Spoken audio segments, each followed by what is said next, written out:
I think it's a lot more than COVID right now. I think it's control over the populace is what they're trying to establish right now.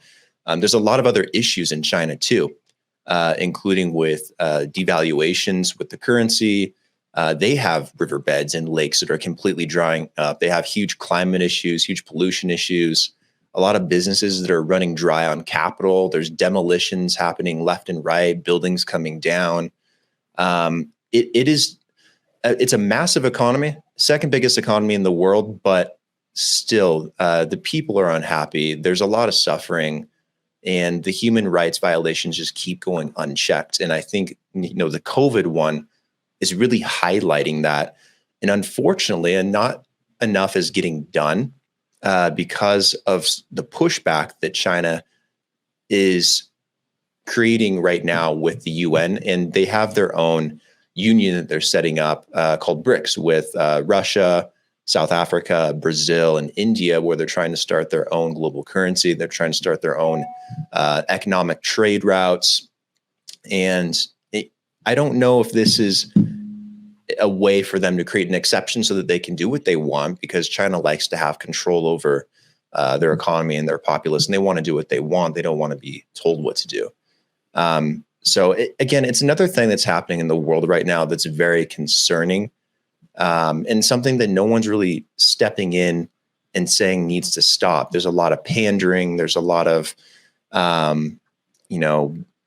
being too nice to Xi Jinping. I think it's just sad. I think when you look at it and you look at the people that don't have any help, and most of the world doesn't know that it's going on. Like, little bits and pieces get leaked out, but they don't know the severity of it. So I really feel for the Chinese people right now.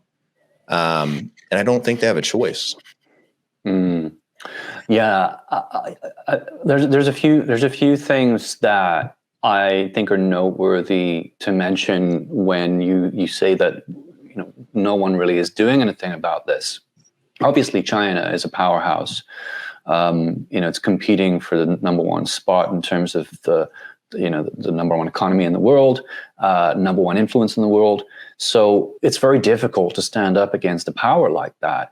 But on top of that, you've got Chinese money flowing into the West, flowing into, countries that on the surface look like they're very much anti-China, or at least having everything pushed through China, in terms of globalization. But underneath, they're taking this money and they're taking these favors.